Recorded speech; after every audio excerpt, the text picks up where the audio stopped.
नमस्कार सभी को, स्वागत है आपका स्नेहा एडुकेटर चैनल में। यह है राजस्थान जीके के 3000 प्लस प्रश्नों की एक स्पेशल सीरीज। तो इसके सभी पार्ट्स में आपको जो है पीवीएस क्वेश्चन पेपर्स ही मिलेंगे, जिससे कि आप कोरिलेट कर पाएंगे किस तरीके से क्वेश्चन आपके रिपीट होते हैं, कैसे क्वेश्चन फ्रेम होते हैं और बार बार कौन कौन से प्रश्न पूछे जाते हैं। हर एक टॉपिक से रिलेटेड भी आपको कुछ जो सी वीडियोस है वो मिल जाएंगे। और अगर आप इसकी पूरी सीरीज देखना चाहते हैं तो यहाँ पर लिंक मिल जाएगा आई बटन पर और डिस्क्रिप्शन बॉक्स में। अगर आप ये सारे पेपर डाउनलोड करना चाहते हैं साथ ही में फाइनल आंसर की के साथ, तो ड्राइव के लिंक मैंने जनरेट कर दी है, वहाँ से आप इजीली डाउनलोड कर सकते हैं। और टेलीग्राम का चैनल ज्वाइन कर लीजिए, एग्जाम से नया सर्च कर सकते हैं, लिंक मैंने डिस्क्रिप्शन बॉक्स में दे दिया है। तो चलिए स्टार्ट करते हैं आज का जो गत परीक्षाओं में आए हुए प्रश्न है। तो आज का जो हमारा पेपर है वो पटवार मेंस का पेपर है, 2016 में हुआ था। हालांकि इसके जो सीक्वेंस में क्वेश्चन थे वो हम कर चुके हैं। कुछ क्वेश्चन जो रह गए थे जो कि सीक्वेंस वाइज में नहीं है, बीच में उनके जो इंडिया जीके से रिलेटेड है, हिस्ट्री से, ज्योग्राफी से रिलेटेड क्वेश्चन भी बीच में है। जो बच गए हैं आपके राजस्थान से रिलेटेड, उन सभी को हम इसमें कवर करने वाले हैं। और साथ ही साथ ऑप्शन को भी हम देखेंगे किस तरीके से अलग ऑप्शन का आंसर राइट क्या होना चाहिए। अनाज रखने के बड़े मृद भांड जिन्हें गोरे बंकोट कहा जाता था, किस प्राचीन सभ्यता से प्राप्त हुए हैं? तो सबसे पहला ऑप्शन जैसे ओजियाना दिया गया है, तो आपको पता होना चाहिए कि ओजियाना कहाँ पर है। ये आपकी भीलवाड़ा में। ये कौन सा युगीन है? ताम्र युगीन है। कालीबंगा कहाँ पर है? आपकी हनुमानगढ़ में है। और कालीबंगा किसके समकालीन है? जो आपकी हड़प्पा कालीन सभ्यताएं हैं, जिसको हम कहेंगे, जहाँ पर कांस्य युगीन हम कह सकते हैं। और जोधपुरा कहाँ पर है? आपका जोधपुरा जो आपका जयपुर में है, इसको आप ज़रूर से ज़रूर ध्यान रखें। और आहट जो आपका उदयपुर में है। अगर हम बात करें कि अनाज रखने वाले मृद भांड जिन्हें गोरे बंकोट कहा जाता था, वो किस सभ्यता से संबंधित है? वो है आपका आहट। तो ये भी आपकी क्या ताम्रयुगीन सभ्यता है, जो कि आपकी कहाँ पर है? ये है आपकी उदयपुर में है। इसको आप जरूर ध्यान रखें। इसके जो कुछ अन्य नाम है, जैसे आघाटपुर दुर्ग, ये भी आप ध्यान रखें। और ये भी ताम्रयुगीन सभ्यता है। और हाँ, एक और पूछा जा सकता है कि ये किसके किनारे, कौन सी नदी के किनारे जो बसी हुई है? तो आप जरूर ध्यान रखें, जो बनास की सहायक नदी है बेड़च, उसके किनारे पर है। और आहड़ गांव के ऊंचे टीले धूल कोट का उत्खनन जो है, उसका भी आप ध्यान रखें। तो धूल कोट का उत्खनन आपको पूछा जा सकता है, तो वो कहाँ पर है? आहड़ गांव के किनारे एक ऊंचे धूल कोट। और उसका उत्खनन जो हम बात करें वो किसके द्वारा किया गया था, या फिर स्टार्ट किसने किया था? वो थे आपके आर.सी. अग्रवाल। उसके बाद में जो वी.एन. मिश्रा ने किया, एस.टी. साकलिया ने किया। तो ये तो है ही। नेक्स्ट है, राजस्थान में आलनिया के प्रागैतिहासिक चित्रों की खोज किसने की? तो ये है आपके डॉक्टर जगत नारायण। डॉक्टर जगत नारायण। बहुत ही इंपॉर्टेंट क्वेश्चन है, जरूर ध्यान रखें आपके आलनिया के प्रागैतिहासिक चित्रों की।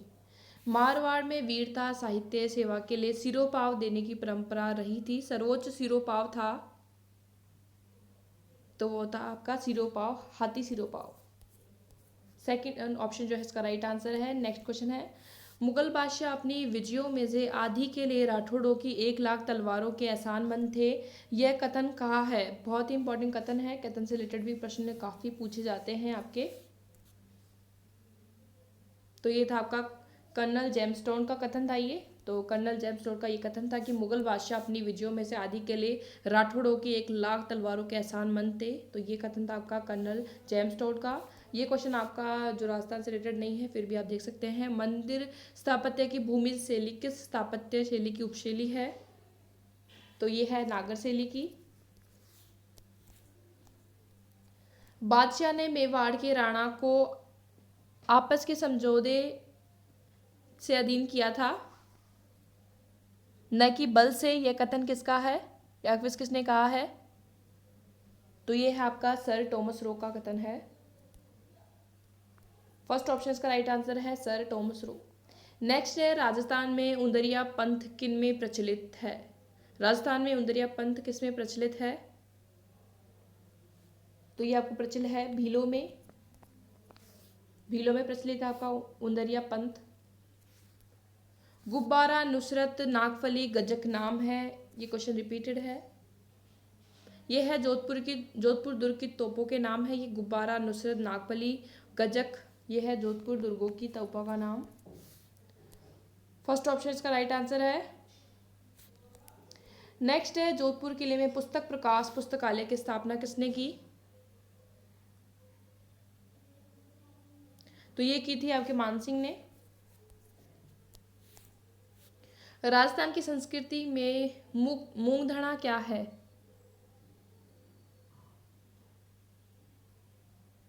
तो मूंग दाना क्या होता है? भोजन पकाने के लिए लकड़ियां जो विनायक स्थापना के पश्चात लाई जाती है वो क्या होती है? आपकी मूंग दाना होती है। भोजन पकाने के लिए लकड़ियां जो विनायक स्थापना के पश्चात लाई जाती है वो क्या होती है? आपकी मूंग दाना होती है। फोर्थ ऑप्शन का राइट आंसर है। नेक्स्ट है, 31 रुपया राजस्थान की कौन सी टकसाल से जो बनता था? 31 रुपया। तो ये आपकी जो टकसाल है वो कहाँ पर थी? ये कुचामन में थी। Third option. तो सिक्के जो बनते हैं वो टकसालों में बनते हैं। मुगल सम्राट शाहजहां के समय से ही प्रसिद्ध नाहर नृत्य की खेलने की परंपरा कहाँ प्रचलित थी? तो ये है आपकी मांडल। और मांडल कहाँ पर? आपका भीलवाड़ा में। आचार्य तुलसी ने अणुव्रत आंदोलन का सूत्रपात कब किया? हालांकि ये राजस्थान से रिलेटेड नहीं है बट फिर भी आपको उसको कवर करें क्योंकि इंडिया से रिलेट करें तो आपका ये है क्वेश्चन। तो 1949 में।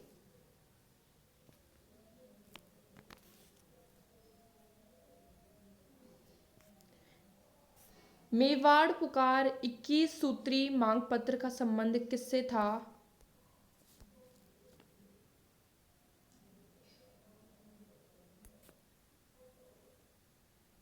सॉरी, 24th क्वेश्चन रह गया है। तो पहले ये क्वेश्चन कर लेते हैं। तो जो इसका राइट आंसर है वो है मोतीलाल तेजावत। फर्स्ट ऑप्शन का राइट आंसर है। रियासतों से संबंधित समस्याओं के समाधान के लिए रियासती विभाग की स्थापना कब की गई थी? तो ये की गई थी 5 जुलाई 1947 को।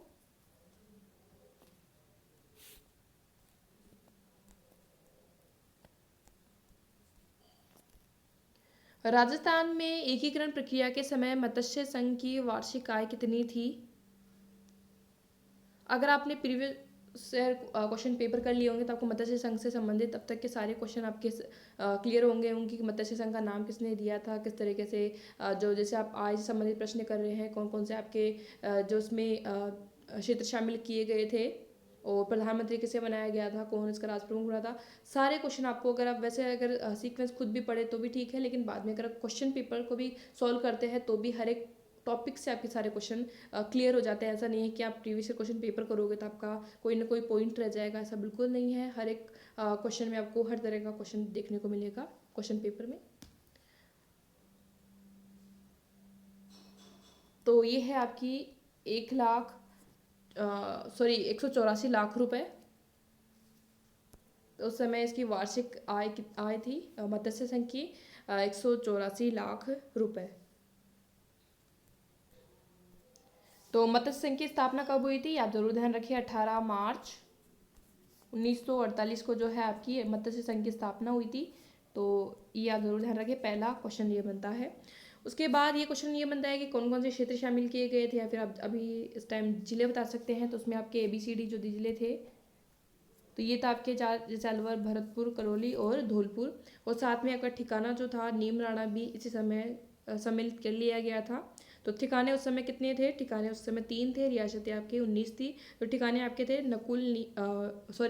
नकुल से आपको करेंगे नीम राणा।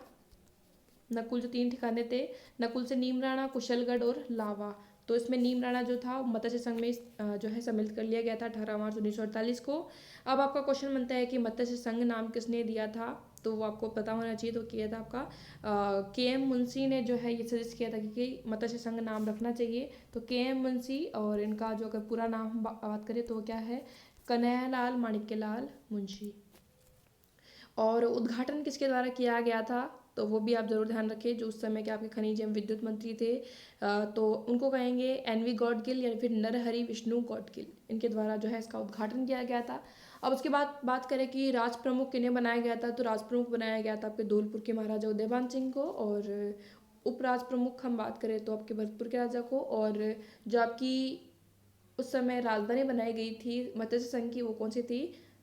वो थी आपकी अलवर। तो ये आपके इंपॉर्टेंट क्वेश्चन जो बनते हैं वो हमने साथ साथ कवर कर लिए। अब जो नेक्स्ट क्वेश्चन एक सामने आया है कि उस समय आय कितनी थी मत्स्य संघ की, तो आप उस सीक्वेंस में ही नेक्स्ट ये क्वेश्चन भी ऐड कर सकते हैं कि उनकी जो आय थी वो कितनी हो जाएगी, 184 लाख रुपए थी। तो क्योंकि ये क्वेश्चन आया हुआ है, फाइनल आंसर की इसका राइट आंसर 184 लाख रुपए ही है। अब हम नेक्स्ट क्वेश्चन पर चलते हैं। राजस्थान की किस रियासत को पंडित जवाहरलाल नेहरू ने विश्व का 8वां आश्चर्य कहा था? तो किस रियासत को कहा था? जैसलमेर को कहा था, फर्स्ट ऑप्शन। नेक्स्ट है, कांगड़ कांड किस प्रजामंडल के दौरान गठित हुआ? तो कांगड़ आंदोलन जो था वो आपका जो प्रजामंडल आंदोलन था वो बीकानेर प्रजामंडल आंदोलन के कारण के दौरान जो है गठित हुआ था। कांगड़ कांड से संबंधित कुछ क्वेश्चन हम देख लेते हैं। तो ये हुआ था आपके रतनगढ़ में, रतनगढ़ बीकानेर में। तो उस समय क्या हुआ कि खरीफ की फसल जो है वो नष्ट हो गई थी। उसके बाद जो है अकाल वहाँ पर आ गया, और फिर भी उन्हें कर देने के लिए जो मजबूर किया गया, उसके कारण वहाँ पर जो ये कांड जो है वो घटित हुआ। काफ़ी अमानवीय अत्याचार वहाँ पर उन किसानों पर किए गए। तो उसी को कहते हैं आपका कांगड़ कांड, और ये हुआ था आपका बीकानेर प्रजामंडल में। और बीकानेर प्रजामंडल को भी आप जरूर ध्यान रखें। जैसे बीकानेर राज्य प्रजामंडल की स्थापना जो की गई थी वो की गई थी 4 अक्टूबर 1936 को वेद मेधाराम वेद द्वारा की गई थी। तो उसको आप ध्यान रख सकते हैं। और अगर आप पूछा जाए बीकानेर राज्य प्रजा परिषद के बारे में पूछा जाए, राज्य प्रजा परिषद, और वो अलग है। राज्य प्रजा परिषद की जो स्थापना है वो अलग टाइम पर की गई थी। वो था आपका 22 जुलाई 1942 को जो बाबू रघुवर दयाल गोयल द्वारा की गई थी, जो राज्य प्रजा परिषद है। बाकी अगर राज्य प्रजामंडल की बात करें तो आपकी वेद मेधाराम वेद द्वारा की गई थी। नेक्स्ट क्वेश्चन है आपका, अंग्रेजों ने अपनी शपथ भंग की, क्या उन्होंने अवध पर अधिकार नहीं किया? तो राजस्थान जीके से संबंधित नहीं है, अतः उन्हें यह अपेक्षा नहीं करनी चाहिए कि भारतीय अपनी शपथ का अनुपालन करेंगे। 1857 ईस्वी की क्रांति के संदर्भ में यह किसने कहा? तो इसका जो राइट आंसर हो जाएगा आपका fourth option, Mohammed Ali Baig. Next question है, इनमें से कौन सा जो है तंत्र वाद्य नहीं है? तो सतारा जो है आपका जो कहें तंत्र वाद्य नहीं है। तो फोर्थ ऑप्शन इसका राइट आंसर है। तो ये थे आपके कुछ राजस्थान जीके के क्वेश्चन जो आपके पटवार मेंस के अंदर आए थे। इससे पहले के जो क्वेश्चन मैंने करवा दिए हैं इसी सीरीज के अंदर आपको मिल जाएगा। सो आई होप आपको क्वेश्चन पसंद आए होंगे। अगर आप वीडियो अच्छी लगी तो लाइक कर दीजिए, शेयर कर दीजिए, और रिसेंटली वीडियोज़ के लिए आई बटन पर क्लिक कर लीजिए, या फिर लिंक आपको डिस्क्रिप्शन बॉक्स में मिल जाएगा। So thank you for watching, ऐसे बने रहिए।